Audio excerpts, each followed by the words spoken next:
अस्सलाम वालेकुम नाजरीन। आज हम पोटैटो पॉपर्स बनाएंगे। पोटैटो पॉपर्स बनाने के लिए हमें चाहिए 3 हमने आलू लिए हैं, इनको उबाल के हमने छील लिया है। आधा चम्मच हमने गरम मसाला पाउडर लिया है। आधा चम्मच हमने धनिया पाउडर लिया है। 1 चम्मच कुटी हुई सुरख मिर्च ली है। आधा चम्मच नमक लिया है। नमक आप अपने टेस्ट के हिसाब से डाल सकते हैं। प्याज लिया मैंने 1, इसको चॉप कर लिया है। हस्बे ज़रूरत मैंने हरा धनिया लिया है। 1 चम्मच लहसुन अदरक का पेस्ट लिया है।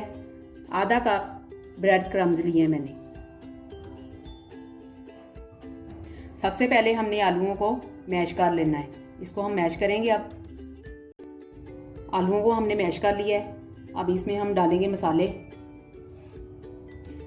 सुरख मिर्च कुटी हुई, धनिया पाउडर, गरम मसाला, लहसुन अदरक का पेस्ट,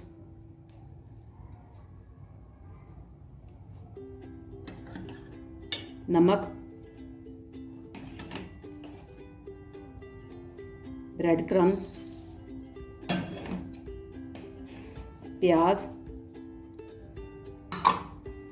धनिया। अब इनको हम मिक्स करेंगे। अच्छी तरह मिक्स करना है हमने। मिक्सचर हमारा तैयार हो गया है।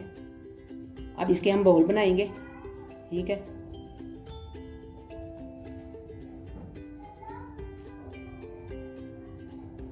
हाथों को हम हल्का सा तेल लगा लेंगे और छोटे छोटे हम बॉल बनाएंगे इस तरह के।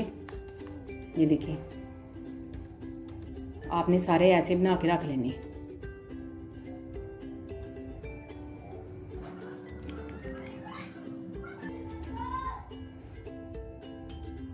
इसी तरह आपने सारे बना लेने।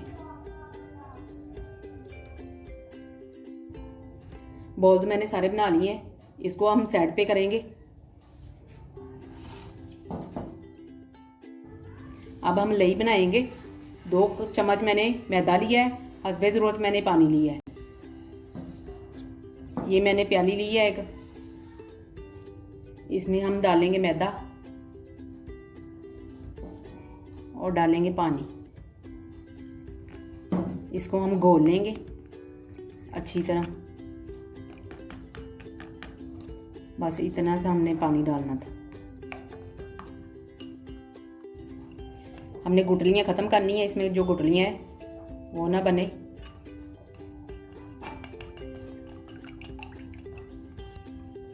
लई बन गई है, देखिए इतनी पतली मैंने रखी है। ठीक है, कोटिंग के लिए हमने लई ली है और ब्रेड क्रम्स लिए हैं। एक एक बॉल हम उठाएंगे और इसको लई में डालेंगे। ठीक है, इस तरह लई लग गई है और इसको हम क्रम्स लगाएंगे।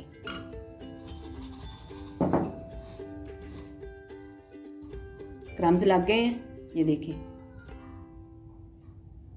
इसको हम प्लेट में रखते जाएंगे। सारे हमने इसी तरह बना लेने हैं।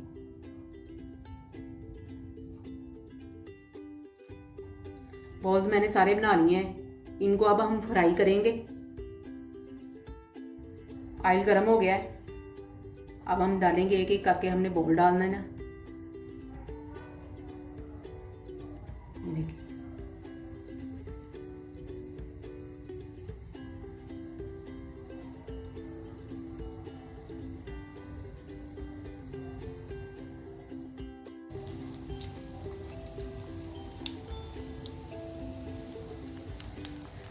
थोड़ी थोड़ी देर के लिए हमने इनकी साइड बदलते रहना है।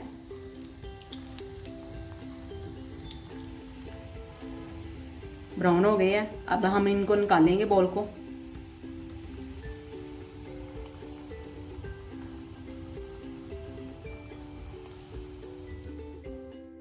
इतना कलर दिया है मैंने।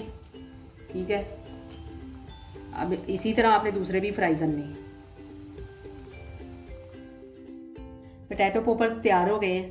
देखिए, आपके सामने मैंने तैयार किए हैं। इतने मज़े के बने हैं। आप अपने घर में ज़रूर ट्राई करें। इनके ऊपर मैंने टूथपिक लगा दी है। आसानी से पकड़ें और खा लें ऐसे। ठीक है, रमज़ान में ज़रूर बनाएं और अपने दस्तरखान की शान बढ़ाएं। अगर आपको मेरी वीडियो पसंद आए तो मेरी वीडियो को लाइक और शेयर करें और मेरे चैनल को सब्सक्राइब करें। अल्लाह हाफिज़।